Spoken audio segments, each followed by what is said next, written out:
Mister Sachdeva आ जाइए, हम presentation पूरी कर लेते, उसके बाद मुझे घर भी जाना है। पार्थ गौतम के कंधे पर अपना कंधा मारते हुए उसके सामने हंसते हुए अवनी के पास चला जाता है, मानो वो गौतम को नीचा दिखाना चाह रहा हो कि उसकी बीवी ने उसकी बात ही नहीं मानी।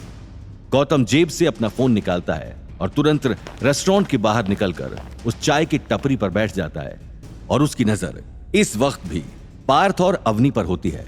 वो फोन मिलाता है। मुंशी जी, मुझे आपकी एक मदद चाहिए। जयपुर की एक कंस्ट्रक्शन कंपनी है, ग्रीन टिम्बर कंस्ट्रक्शन कंपनी, जिसके मालिक हैं मिस्टर पार्थ सचदेवा। मुझे अभी के अभी बताइए कि क्या हमने उनकी कंपनी में पैसा इन्वेस्ट किया हुआ है? मुंशी गौतम से 2 मिनट का वक्त मांगते हुए बोलता है, जी सर, मुझे सिर्फ 2 मिनट दीजिए, मैं अभी बताता हूं। मुंशी 2 मिनट बाद गौतम को बताता है कि उन लोगों ने करोड़ों रुपए इस कंपनी में इन्वेस्ट किए हुए हैं। गौतम एक सपाट सा चेहरा बनाते हुए उससे बोलता है, ठीक है, तो मैं चाहता हूं कि इस कंपनी में इन्वेस्ट किया हुआ पैसा तुरंत वापस ले लिया जाए। क्या प्रॉफिट हुआ है, क्या लॉस हुआ है, मुझे इससे कुछ लेना देना नहीं है, लेकिन अभी के अभी सारा का सारा पैसा इस कंपनी से निकाल लो। इससे पहले मुंशी इसकी वजह पूछता, गौतम ने कहा, अब ये मत पूछना क्यों, बस समझ लीजिए कुछ पर्सनल ग्रजेस हैं।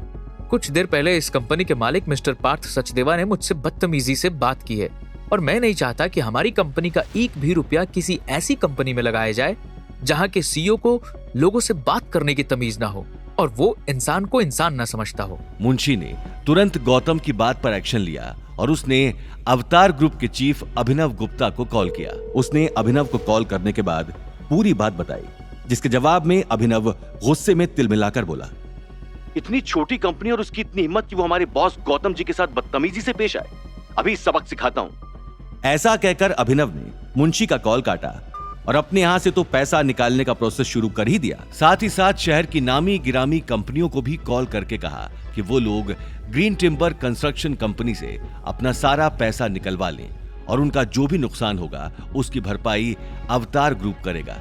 असल में इंडस्ट्री में अवतार ग्रुप की एक अच्छी इमेज बनी हुई थी और कोई भी उन लोगों की बातें टाल नहीं सकता था और इस वक्त तो खुद अवतार कंपनी का चीफ उन लोगों को ये सब कह रहा था, इसलिए वो मना नहीं कर पाए और उन्होंने अभिनव गुप्ता की बात मान ली। यहां दूसरी ओर गौतम अवनी और पार्थ को लगातार देखे जा रहा था कि कहीं पार्थ दोबारा बदतमीजी ना करे।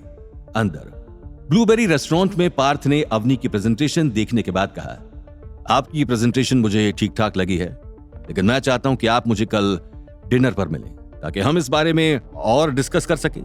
वैसे तो जो आपके हस्बैंड ने किया उसके बाद उसे जेल में होना चाहिए, लेकिन देखो ना, मैं इतना भोला हूं, आपको जेल की जगह डिनर पे बुला रहा हूं। पार्थ इतना बोलकर अवनी को देखने लगा। भले ही पार्थ भोला होने का नाटक कर रहा था, लेकिन अवनी को पता था कि पार्थ क्या कहना चाह रहा है। अगर अवनी डिनर के लिए नहीं गई तो गौतम जेल जाएगा। अवनी इस वक्त ऐसा कोई कदम नहीं उठा सकती थी जो पार्थ को गौतम के खिलाफ कोई एक्शन लेने पर मजबूर करे, इसलिए उसने अपनी गर्दन झुकाई और सिर्फ एक ही लाइन बोली, ठीक है mister Sachdeva, as you wish. Parth Avni के जवाब से बहुत खुश था और उसने कहा, वो तो तुमने अपने पति की हरकत के लिए माफी मांगी, वरना मैं तो इस वक्त अपने गुंडे बुलवाकर उसे पिटवाता भी और साथ ही साथ अपने ऊपर गरम गरम सूप डालने के इल्जाम में अरेस्ट भी करवा देता। तुम समझदार हो, एक समझदार बीवी। आई होप तुम प्रोफेशनली भी इतनी ही डिसिप्लिन्ड होगी। अवनी ने पार्थ की बातों पर कुछ और रिएक्ट नहीं किया और इसके बाद अवनी और पार्थ रेस्टोरेंट के बाहर आए और पार्थ ने अपने सामने टपरी पर गौतम को बैठे हुए देखा, जो उसे लगातार घूरे जा रहा था।